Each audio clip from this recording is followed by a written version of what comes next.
This is Showtime Sean Porter, and you're watching True School Sports. Stay tuned. Okay, and I'm looking very forward to it. You know, God willing, I'll be there. You said something interesting. We were talking earlier. You said because you're from the Albany area, right. And obviously, you told me you have a great relationship with Mike Tyson. Right. You said you used to live with him. Yeah, I grew up with Mike, man. Invited me out to Las Vegas back in the early '90s when he was boxing first. He did his first 14 fights in Albany, throughout the Albany region. Okay. Albany, Saratoga region. He did his first 14 fights. I knew Mike from the amateurs back in the days when he was young, winning the Golden Gloves. He won in the Empire State Games. Mm-hmm. I was around at that time. I knew Mike, I knew Rory Holloway, I knew John Horn, I knew everybody, all of them. And I got the opportunity to go out to Vegas. I worked with Stacy McKinley. At that time, he had Mike Tyson. He also had a 147-pounder, Obakar. Okay. And I worked with Obakar for, he had a fight with Ike Corte. Mm-hmm. I worked in his corner. He fought Felix Trinidad. Yeah.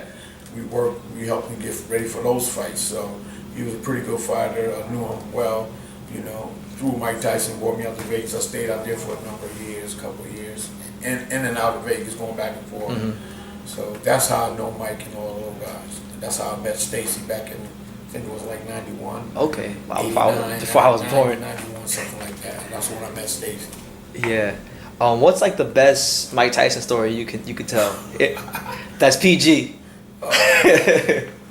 So Mike got so many stories, man.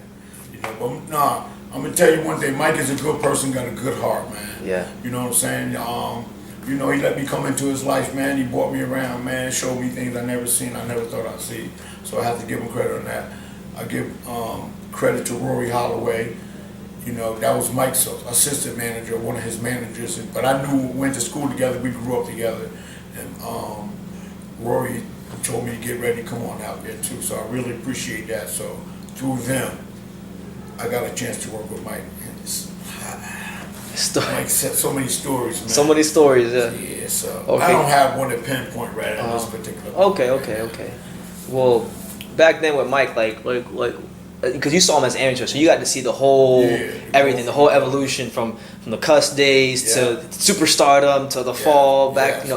What like in the amateurs? We'll start with the amateurs. What was he like to watch back in that day? Mike was, man. Listen, when I first met Mike, they brought him to boxing gym. We was on Pearl Street at the time. Okay. Pearl Street Boxing, we was called. We was at the Pearl Street Boxing, and Dan Sheridan was running the show at that time. Ray Holland and all those guys. And see this little dude, about 15. I'm saying to myself, about 180, 190 pounds.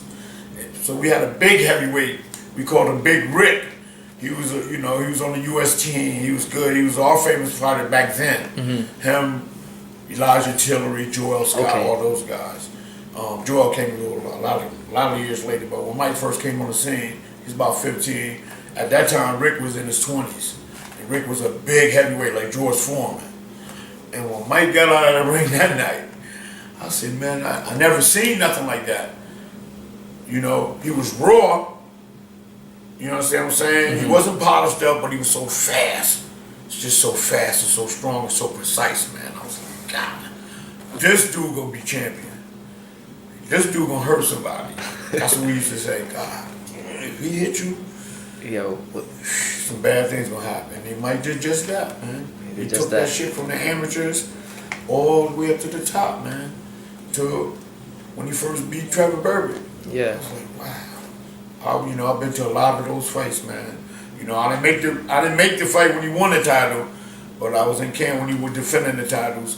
You know what I'm saying? I was there, personally seen it. Yeah. So Mike was a bad, legitimate Hall of Famer. Hall of Fame. First ballot, no doubt. First ballot. All-time great. No question. Okay. No question. Absolutely. No question. What was the hype like? Because I'm not young enough to remember. I'm not old enough to remember. Like, what was the hype like at the time? How big was he? Like, man, listen, Mike was up there with Muhammad Ali in terms of boxing. Not so, you know. Ali was a social, political 1960s icon. Mike came a little later, but he was the epitome of boxing, man. Yeah. Listen, say Mike Tyson, you ain't need no promoter. Mike Tyson, people showed up. You hear me? All you say is Mike Tyson fighting.